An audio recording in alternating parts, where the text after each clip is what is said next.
சந்தை சாப்பாடு வாங்கிட்டு ஆறுமுகத்திட்ட குடுத்துட்டு, "இத சாப்பிடு. அப்பதானே அடுத்த ரவுண்டு அடி வாங்க முடியும். இது உங்க சித்தப்பா தான் வாங்கி குடுத்தது" அப்படின்னு சொல்லிட்டு சொல்றாங்க. உடனே ஆறுமுகம், "இதுக்கெல்லாம் நீ பதில் சொல்லியே ஆகணும்" அப்படிங்கிறாங்க. "நீ வெளிய போனா தானே, உன்ன வெளிய விட்டா தானே" அப்படின்னு சொல்லிட்டு சஞ்சய் மிரட்டுறாங்க. இங்க பைரவி ஆறுமுகத்தோட சட்டைய காமிச்சுட்டு, "இந்த பாரு சேறு சகதியா இருக்கு" அப்படின்னு சொல்லிட்டு காயத்ரிட்ட சொல்றாங்க. சண்டை போடாமலாம் வந்திருக்கோன்னு. உடனே காயத்ரி, "அண்ணன் அப்படி பண்ணியிருக்க மாட்டான்னு" சொல்றாங்க. அன்னபூர்ணி அங்க வந்துட்டு, "கண்டிப்பா ஆறுமுகம் சண்டை போட்டுருக்க மாட்டான். என் மேல சத்தியம் பண்ணியிருக்கான். அத மீற மாட்டான்" அப்படிங்கிறாங்க. பைரவி வந்துட்டு, "நீங்க நம்புங்க. எனக்கு என்னமோ சந்தேகமா தான் இருக்குன்னு" பைரவி சொல்லிக்கிட்டு இருக்காங்க. அந்த இடத்துல மகா வந்துட்டு, "ஆறுமுகம் இப்படி அவன் மேல தான் குத்தம் இருக்குன்னு தெரிஞ்சா அவன் வெளியில வர முடியாத பிறகு யாரு காயத்ரி கல்யாணம் பண்ணுவா" அப்படின்னு சொல்லிட்டு அங்க வந்துட்டு இடையில பேசுறாங்க. காயத்ரி கல்யாணம் ஆகாம வீட்ல தான் இருக்க போறா அப்படின்ட்டு.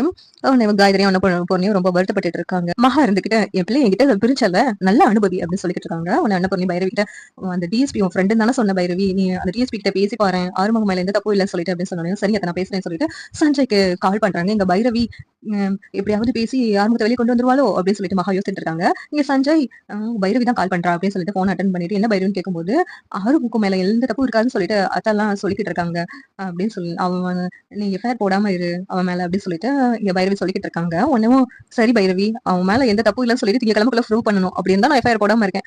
அதுக்கடுத்து என்னால ஒண்ணும் செய்ய முடியாது அப்படின்னு சொல்றாங்க. சரி, ஆறுமுகத்த விசாரணை பேர்ல எதுவும் டார்ச்சர் பண்ணாம பாத்துக்கோ அப்படின்னு சொல்றான். நல்லா பாத்துக்கிறேன் அப்படின்னு சொல்லிட்டு சஞ்சய் சொல்லிக்கிட்டு இருக்காங்க.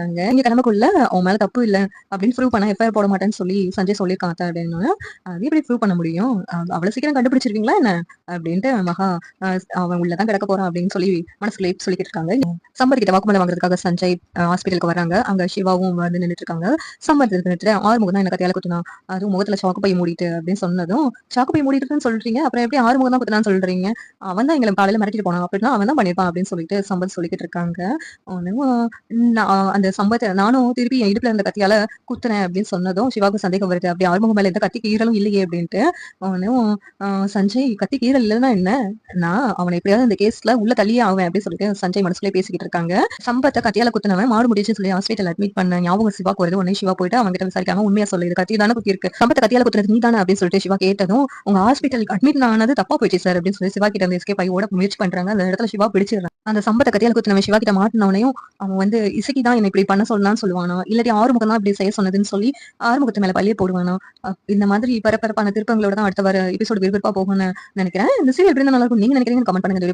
லைக் பண்ணுங்க, ஷேர் பண்ணுங்க, சப்ஸ்கிரைப் பண்ணுங்க. தேங்க்யூ.